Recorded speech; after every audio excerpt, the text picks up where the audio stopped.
Alright, so that's how your favorite artists get to the booth to do their thing and they get that great sound for you. So today, I'm in the studio. By the end of the show, I recorded my song. Yeah, so watch out for that. My name is Dessy, as you can call me Dessy Fading, and it's yet another edition of Let's Get Talking with Dessy. Make sure you like my page on Facebook and also on YouTube. On Facebook, it's Let's Get Talking with Dessy. On YouTube, it's Dessy Fading. Today, we're talking entertainment, and I've got one of the hottest sound engineers, producers in the country. He goes by the name Monie Beatz. Watch out.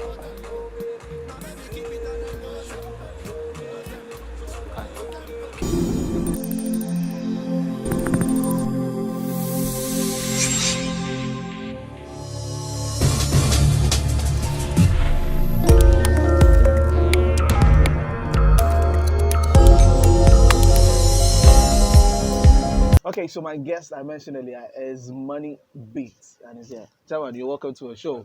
Hope everything is well. Great. So, I'm listening to your songs, and they are really great. I mean, Stonebwoy has come away. I'll let you mention all the songs that you produce yourself, but how did all of this start for you? Music, I keep telling people, everybody has music in them, it's up to you to develop it, and mine has been from infancy. I remember when I was very little, when I go to school, I get back without even eating, I just go straight to my grandma's kitchen, pick up utensils, whatever drum or whatever it is, gather them around me, hit them, try to come out with different kind of sounds out of it. So, and doing that, I there were a couple of times listening to music even with my dad, I'd be like, oh, this song is nice, but I think if they did add this or add that, it would have been complete, Then he looks at me like that. And my dad also plays the guitar. So, the music thing has been it's in the family. It's in the blood. And so growing up, I still run into old friends today. They go like, oh, you're not sure you're doing this. Like the traits have been there from. I remember when I was in JHS, I played the local drums, the choir, I lead the choir and all that. I play the keyboard and drums at church. So all this put together, I knew within me I was heading somewhere, but the parents, they always feel like we need you to have a platform when we are not around, we can be able to stand, and they always feel it's education. So it's good, but I feel like with my whole banking industry, I feel like Charlie, there's something missing, because there are times I'm in the bank, and then all I want to do is listen to music. So you actually went to the university to study banking? Yeah, banking. So I actually gave up on banking for music. Yeah, I did banking in Central University, and that has been like the Bible tribute to my dad and I. So you were actually in the bank? Yes. How many years did you spend in the bank? I was in the bank for like 3 years. Like 3 years, and even after the bank, I went into the insurance industry, went into construction. So it was the construction side, and I was like, oh no. I think I'm in the wrong place. I want to push this. This is my dream. I don't know how many years I'm going to spend building somebody else's. So I want to build my own dream. So yeah. So it all started in university. I think 2010 officially, professionally in music. I took a friend's garage band, his MacBook. That particular day, I said I wasn't going to go for lectures. Everybody left me. I was there. I was knocking things. To me, I was jamming. They came back. I was like, "Hey, you guys! I can't wait for you guys to listen to what me." Charlie, believe you me, it was a chunk to them. They would have laughed at me, bro. Charlie, my face. You should see my face, Charlie. I feel like giving up right there, but I was like, nah. My friend even wanted to take the MacBook away from me. I was like, yeah, I'm not making anything, reasonable with this. Charlie, give me back my machine. I'm like, Charlie, give me some more time. So the first good beat I made was Thank You, Papa, for King's Kid. Oh, so King's Kid. That was my first, yes. That was the first, and there was 2 sets of beats like I made that night. The first one was Thank You, Papa. The second one, which landed Sarkodie when I grew up. So I keep telling people wait. Let me get it right. So you did King's Kid song. I listened to King's Kid, so I know that song and a couple of others. And then you did When I Grew Up. Yeah, Sarkodie featuring Ikechukwu. Yes. That was like my first professional work. These two. How do you After, you know, the issue was, King's Kid was doing R&B. But then we went on holidays. He came back and he was like, he had this vision, he had this call that he wants to do gospel music. So then, you know, he was feeling people were going to talking. Why are you doing something with somebody who is doing secular? You want to be this, you want to do that. But I mean, because we are very close, we were very close. I mean, we sat in the same desk way back in high school. You know, so we have that, you know, that relationship. So even though people were saying, oh, deal with gospel people, I feel like, Charlie, talent is talent. I mean, God gave us all this talent. And I mean, I don't want to go too much into that, but that was how I started. So when I grew up beat, I visited Posse G.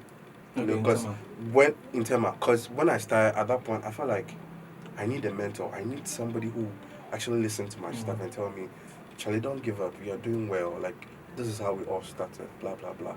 And, you know, someone told me Posse G was very friendly like that. So I just hopped into the studio for the first time. I went there, bro, I have some stuff, listen to it, and blah, blah, blah. And it was like joke. I was like, Charlie, if Sarkodie, if Goofy have this thing, like, you could be me. And at that time, we had this BBM thing. So instantly, he just sent it to Sark. And then he showed me the reply. Dope, I love it. Let him bring the data tomorrow, I want to record. That was just it. And this was which year? This was 2011. 2011. I remember. And the song came out in 2012. So since 2011, that was just how the relationship started with Sarkodie and I. And you see, I always say that sometimes when you make good relationship with people, it goes all the way up to the top. Not to undermine him or degrade him. I have never taken a CD from Sarkodie for production, nothing. But I can walk to him anytime, unless he's not available. You know, that's the kind of relationship that I built with him from the word go. You know, so there are times that I'm sleeping late night, 1 a.m., 2 a.m. Money, yo, where you did? I just dropped from Yonki. Where you did? Meet me for Ghanaian there. Meet me for Passage in there. That was why I earned through that working relationship. So it was never about money. And, you know, at that level, I felt like, Charlie, I felt like really even indebted to him because I felt like, Charlie. Yeah, for Sarkodie to get, you know, to. Going first time professional. You know how many people have been doing this thing and they've still not been able to get Sarkodie. So I felt like starting this whole music journey, you know, professionally, and then I happened to, you know, like, let me put it away. I'm graced to have Sarkodie. You know, I felt like it was really a good thing for me. Yeah. Good one there. So, apart from Sarkodie, you worked with Stonebwoy, Kelvin Boy. You mentioned the people. Yes, I've worked with Medical, Kelvin Boy, Stonebwoy, Shatta Wale, you know. That's the song between Shatamichi, yes, Low Tempo. Low Tempo, yes. So how do you get to them? You send them your songs, or they hit you up the money? I need a beat, or how does that work? Let me chip this in. The first time I met Kelvin Boy, you know, Black City has spoken to me about him. That, oh, Charlie, this boy, I have this boy that we just ran into, and the boy is good. Like, he has fire. I would like you to hold him down. By then, he didn't even have any song recorded, you know. But then Black City was like, I want you to hold him down. And by then, they were traveling to Miami for the BET Awards. So I was like, Charlie, Money, I'm going to leave him in your care, and blah, blah, blah. So I was in the studio in Tema. So I called him, yo, where you they call him? Leave me up. And, you know, when he came to the studio, you know the first thing he said? He said, hi, Money, you get image, your image big. I don't meet you before, but you get image. And, you know, it's grace, because that thing talks for me everywhere I go. I go to places for the first time, people go like, we've not met you, but Charlie, your image alone, you know, and that's it. Sometimes I send stuff somewhere, when I do the follow-up, it just works, you know. And this is something that I think that people should have, because opportunity and this favor, you can go you can go to any extreme. If you don't have them, you just be where you are, you know. So that was what worked for me. Working with Stonebwoy, when I ran into Stonebwoy the first time, I met him at Gaz's place. He was recording Pull Up. Okay. And then, so we just met in the studio, and then I happened to share an idea with him on something. I think he was looking for a last word to run up a verse, and it just came out. I was like, dope. And we just exchanged contact, and then we've been talking. But at that time, he had a very good working relationship with B.K. So, I realized the boundary, and then I had to, stay off a bit. And with Shatta Wale, my whole life, I've met Shatta Wale just once. The rest of the things has just been a phone call, text message, WhatsApp messages, and all that. It's just been once, And that's just how, with Low Tempo, let me tell you the history behind that song. In fact, that beat was made for Ebony. So Bullet got the beat. I was like, actually, I love it. I'm going to write something ASAP.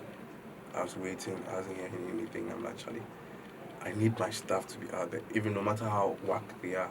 I just want, because this system that we are in, the only way you can be able to put bread on the table is when you have your things out there making noise for you. You can be a good material, sit in the room, let your boys feel all the jam, crank their head and everything. If it's not out making noise, you're going to be where you are. So sometimes I feel like I might not have all the songs in the system like maybe other producers do. Sometimes if it's just one song and it's everywhere, I mean, it's doing good for you. Your level is there, So that's just how it has been for me. So I mean, yeah.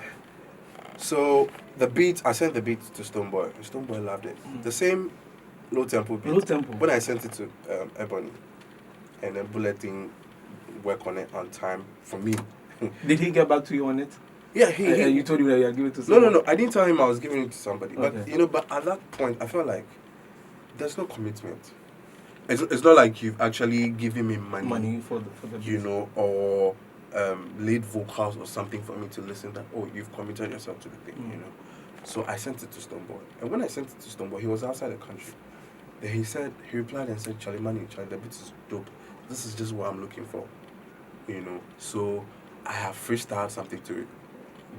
The voice note is on my phone. When I get back, then I was like, Charlie, I don't know, but something was just pushing me all the way.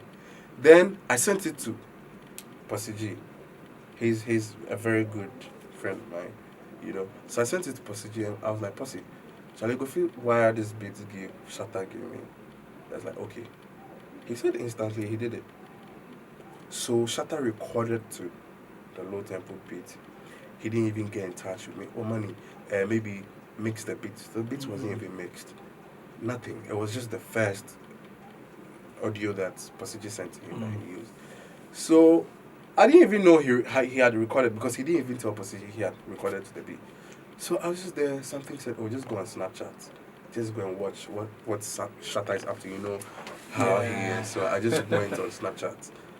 Then I realized that he was in the studio vibing to the song he had already recorded. He was in the studio vibing. I'm like, so I played it to a friend. I was like, no, it's not your beat because this looks like something he has dropped. I'm like, yeah. So then I hit him up, Osiji gave me his number. I'm like, bro. He said, bro, sorry, like I forget back to you. The workload and all that. But Charlie, I love the thing and I'm dropping it with my wife. Charlie, it's fire, And that's how it was. And when the song dropped, then I actually went to see my prophet. I was like, Charlie, I do yawa. This beat I carry give Stonebwoy. I don't know how he's going to deal with me right now because he actually committed. He told me he loves it. He's going to do it. So I was like, don't worry. Nothing is going to happen. Just pray about it. You're good. Nothing is going to happen. No reaction from Stonebwoy? No reaction. I'll tell you. So I was at home and then Stonebwoy called me. Charlie, Monie, where you did? I was at their house. Okay, pick Uber, come to house right now. At their house, when you reach East Legon, Kahaya, around Rollins's house, just call me. I went to the house, the studio, and then he was like, Charlie, bro, that song you did for Shatta, I love it. And you know what? That song is actually what is pushing me to want to work with you right now. Because I feel like I've known you for all these years and we've never worked. So, I was thinking this was actually going to bring problems. Yeah, I'm thinking so. Yes. And so that was just it. Stonebwoy even asked me to move, come join him in his house. like, I mean, get me the boys' quarters. I could be there for days, just work. I was like, oh no, I'm good.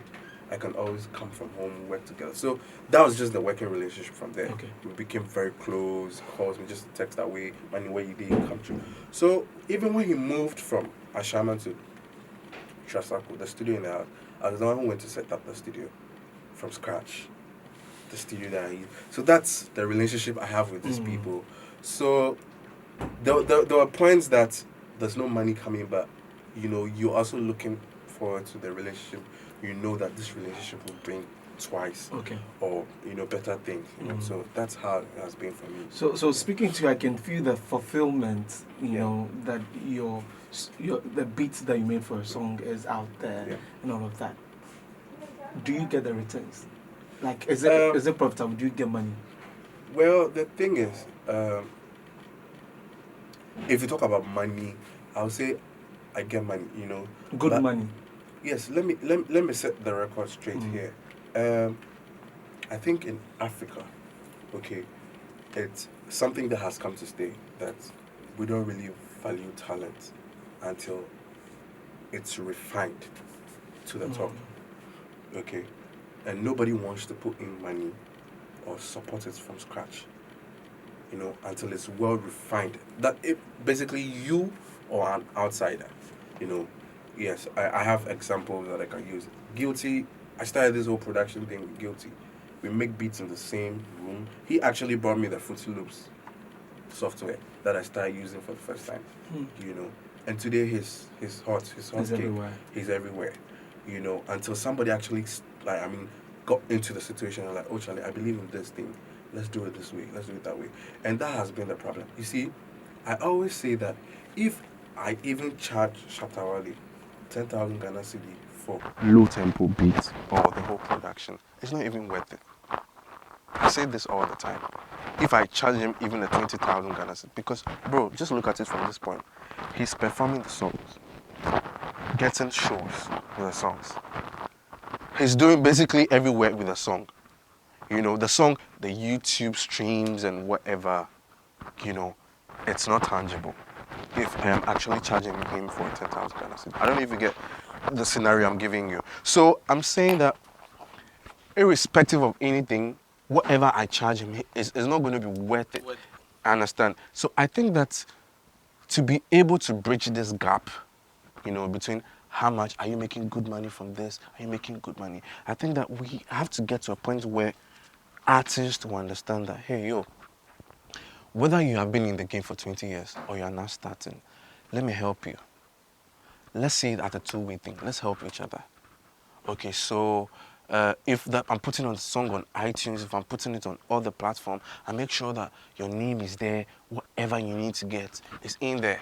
You know, but the artist sees it like, hey, if I've given you 1,000 Ghana, it's worth it, it's enough, that's it. Everything is to me. And that is when I also say that on the second hand too, there are not structures in place. To make sure that you people get to Yes, exactly. Because I was telling a fellow producer, engineer that, listen, if we have an association, maybe association of producers or engineers, and we all come to an agreement that, hey, going forward, if you do a beat or a production up to this standard, take a 2,000 Ghana cedi. There's going to be a minor. I don't know if you get it. Yeah, I get it. There's going to be a minor. There's somebody going to say that, oh, I can do it for you for just 500 cedi, so fuck that 2,000 cedi. Excuse my word. You know, I mean, let's just waive it. I can do it for you for 500 cedi, so you don't even need to go according to that standard. And I'll give you the same standard of production you want for just 500 cedis. So you see, it's not going to be balanced. There's no way we are going to bridge that gap. So it's left to the producer and the artist to have that understanding all the time. You know, I understand in Jamaica, producers don't take anything from artists for production. But once it is recorded, it is put out there, they are generating their fans. Exactly. What's the highest amount you've received from an artist? From an artist, $2,000 for just a beat. And ask me where it's coming from. Who gave you from the US? Exactly. Not from your, not from the artists in Ghana. Nope. Nope. You see, and I'm saying that if Shatta Wale is on top, I mean, riding all the cars, having all the hits, controlling town, everything. It should. I won't say it should be his responsibility, but he should feel that my producers are on that class. You know, and when the world is also reaching out to his caliber of producers, they know that the brand is good. Yeah. It's not like they are struggling. You know, they have A records out there, but they are struggling. I don't know if you get the analysis exactly. So, therefore, Shatta Wale walking into my studio, he's a good friend. I'm not discrediting him or anything, but I'm saying that this should just be the mindset of the artist. You understand? If I have been opportune enough to get to that level, I should reach out and make sure that, hey, you know, it always takes one person to make a change around something, you know. Yes. I mean, Mr. Easy just was like, oh, Guilty wasn't the main backbone of Guilty from scratch. But, I mean, he realized the potential. I felt like, oh, now. Pushed him. You know, exactly. So, that's it. It needs to be a teamwork. You know, it needs to be a teamwork. Yeah, so basically that's it. Okay, so what's the difference? I asked this earlier. The difference between a sound engineer and a producer? Well, a producer basically, I mean, creating the beat, you know, putting the ideas together and all that. Then engineering aspect has to do with the software, you know, I mean, technically, you know, dealing with levels, dealing with how do I even put it? EQs, you know, okay, so more of technical stuff. So let's break it down. The engineer puts the car and things together. Yes, basically we have producers that can just make the beat for you. You know, he knows he's adding a kick, he's adding a snare to get this much. You know, but it takes an engineer to actually mix, like bring the flesh to make to make it sound like what exactly it should be. Okay. You understand? So I would say that the engineering has more of technicalities. I mean, EQs, compressions, compressors, you know, like gating, you know. So it has a lot more into just adding the kick and the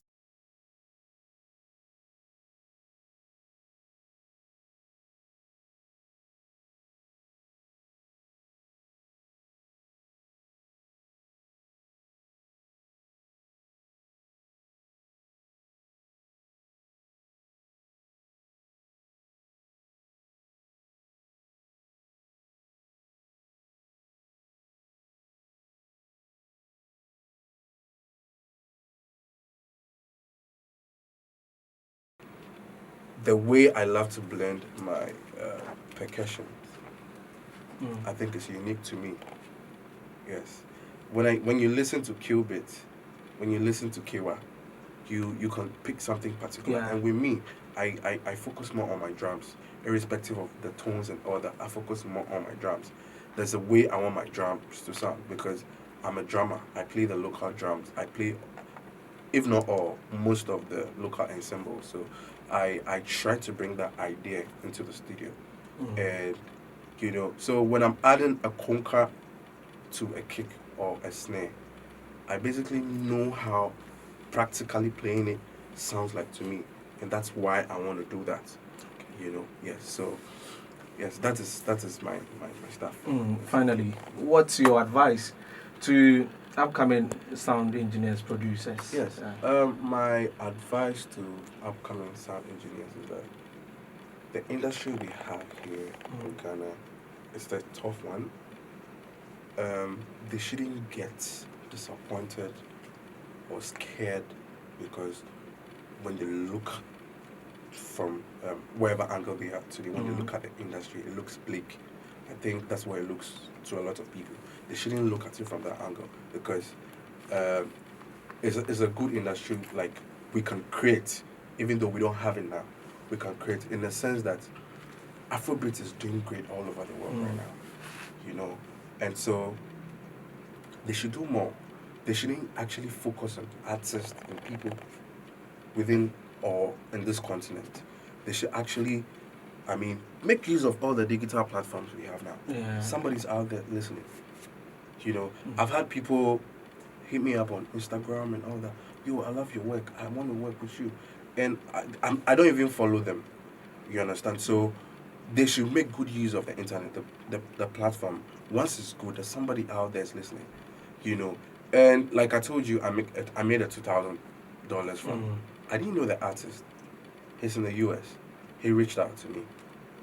You understand? So if I am actually having this kind of platform or work for this artist, like maybe every month, at least, okay. you know, I can make something good. So the industry is good. We should just come together, pray and work hard that, hey, even if the artists are not paying, let's reach out, because Nigeria is making it. And mind you, Nigerians can actually go to the bank to take a loan for music. We don't have that in Ghana. People say, oh, it's the numbers they have and all that. Well, let's create the system for us. And the artists, let's help the producers. Let's help all the people we work around, you know, to have a good music out there. Let's work hand in hand. You know, if Gamro is saying this, music guy is saying that, hey, as a people, you know, there's something we can do. Because I still know producers that don't even have their songs, like, popular or in the system, that are making money, traveling, going to work for people, paying for their trips in and out, and are coming back to do, you know, taking care of their families and stuff. So I think it's a good place to be. You know, people shouldn't look down on the industry at all. And from where it looks to me right now, I think we are getting somewhere, and we will get somewhere. Okay. Thank you very much. Yeah. Monie Beatz. It's been nice time with you. I hope we can go on and on. Yeah, definitely. Definitely. I enjoyed it. I mean, I wish we could do this for quite a while, but that's what we have to. And thank you so much for joining me on the show. So, viewers out there, my guest on this edition of Let's Get Talking with Dessy, Monie Beatz. Yes, you heard from him what that he said about the industry, beat making and all of that. Yeah, it's been inspiring listening to him. But we have to bring this to an end. Make sure that you like my page on Facebook, Let's Get Talking with Dessy, and then on YouTube, it's Dessy Fading. Thank you so much. Let me say kudos to the team, SK Media, Joshua Eskin Photography, OB Consult, and Next Collection. Thank you very much for watching. Make sure you like, you share, and you comment. Yeah, bye-bye.